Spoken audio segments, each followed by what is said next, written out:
আমরা সবাই সম্পদ বিবরণী দাখিল করব। আমি আনুষ্ঠানিকভাবে প্রথমত আমার নিজেরটাই আমাদের দুর্নীতি দমন সংস্কার কমিশন, যে সেই কমিশনের হাতে আমি হস্তান্তর করেছি, আমি এটা সাংবাদিকদের দিতে পারবো। আমি শুধু মুখে একটু বলে যাই, আমার মনে হয় তাহলে ভালো হবে। আমি প্রয়োজন আমি এটা লিখিতভাবে আমি দেবো। আমার নিজের সম্পদটা বলি একটু। আমার চাকরি জীবন অনেক দিনের। আমি স্কুল পাশ করার পর থেকে মূলত কামাই করি, এবং সেটা শুরুটা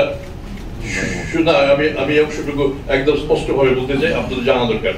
এবং আপনারা হিসাব করবেন আমার এই চাকরি থেকে চলে যাওয়ার পরে আমার সম্পদ কতটা বাড়লো কতটা কমলো, তাহলে আপনারা মোটামুটি ধরতে পারবেন আমি কি পরিমাণ বাড়তি কামাই করেছি কিংবা করি নাই। আমার নিজস্ব বসিলাতে আমার 1500 স্কোয়ার ফিটের একটি, আমি দুটি আসলে 700 স্কোয়ার ফিটের দুটি মিলিয়ে 1500 স্কোয়ার ফিটের আমার একটা অ্যাপার্টমেন্ট আছে। আমি সেখানে আরো প্রায় 700 স্কোয়ার ফিট আমি নেওয়ার একটা প্রক্রিয়ার মধ্যে আছি।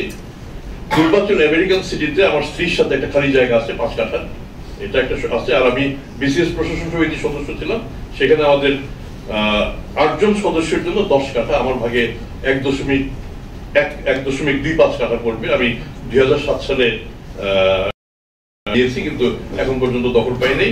এটা অনিশ্চিত। আমি নিজে রাজুকের একটা প্লটের জন্য 75,000 টাকা জমা দিয়েছিলাম, আজ পর্যন্ত এটা কোনো নিষ্পত্তি হয়নি।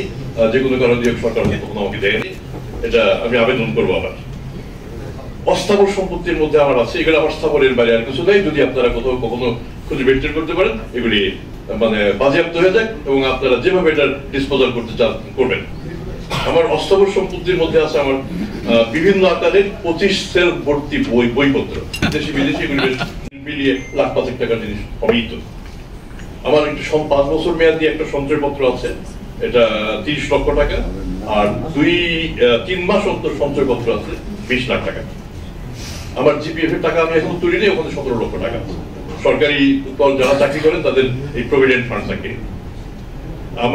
আমার টাকার উৎসগুলি কি একটু বলি। আমার টাকার উৎস হচ্ছে আমার চাকরি লব্ধ আয়, উত্তরাধিকার সূত্রে প্রাপ্ত সম্পদের বিক্রয় লব্ধ অর্থ। এখন যেটা পান্থপথ সমরিত হাসপাতাল, এর একটা বড় অংশ আমার বাবার বাড়ি ছিল। সেই বাড়িতে আমরা ভাই বোন অনেক আমরা বিক্রি করে যে আমাদের যে টাকাটা পেয়েছি, টাকাটা ফিক্সড ডিপোজিট করেছি, ওই টাকাটা হচ্ছে আমার একটা বড় অংশ। আমি শিক্ষকতা করি, বক্তৃতা করি, লেখালেখি করি, বইপত্রের সম্মানী, এটা আপনারা সবাই ভালো জানেন। আমি 5.5 শতক একটা জমি কিনেছিলাম, এটা বেরিবাদের বাইরে, এটা চট গড়ান বাড়ি মৌজাটার নাম, ওখানে সেটা বিক্রি করে আমি কিছু টাকা পেয়েছি। আমার হাতে নগদ এবং ব্যাংক মিলিয়ে এখন প্রায় 4.5 লাখ টাকার মতো আছে। এটা হচ্ছে আমার হাতে টাকা পয়সা আসলো কিভাবে সেটা বলি। সরকারি চাকরি থেকে আমি 2009 সালে আমি ওএসডি হয়ে যাই, পরবর্তী সময় চাকরি আমার চলে যায়। সুতরাং এখন চাকরি যেহেতু ফিরে পেয়েছি, সুতরাং সেই পেনশন, অন্যান্য বেনিফিট সবই পাবো। হঠাৎ করে দেখবেন যে আমার টাকার অঙ্ক বেড়ে গেছে, সেটা হচ্ছে আমার সেই টাকা। আচ্ছা, আরেকটা আমার আয়ের কথা বলতে হয়। মূলত আমি শেষ দিকে এই টাকাটা এখন আসবে না। বর্তমানে আমি যে বেতন ভাতা পাই সেটাও আপনাদের জানা দরকার। সুপ্রিম কোর্টের আপিল বিভাগের বিচারপতি সমমানের বেতন, সেই মূল বেতনটা হচ্ছে 1,05,000 টাকা। সেটার সাথে বাড়ি ভাড়া 50 ভাগ, তারপরে সেই সাথে থাকে একটা বিশেষ ভাতা এবং অন্যান্য ভাতা মিলিয়ে যে টাকাটা আসবে সেটাই। এর বাইরে আর অন্য অর্থাগমের সুযোগ আমি অন্তত দেখি না। আমি যখন চাকরিচ্যুত হওয়ার পরে আমি মানে আরেকটা এয়ারলাইন্সের সিও হিসেবে কাজ করি।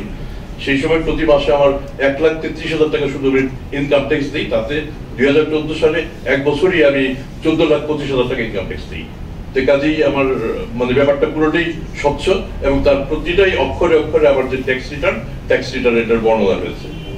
আমার 2 জন সহকর্মী স্বীকৃতি দিয়ে দেবেন, কাজে আপনাদের জানার আর মানে সমস্যা থাকবে না। আমি এটা বোধহয় আমাদের জানানোটা বিশেষ জরুরি, এবং সেটা আমি জানিয়ে দিলাম।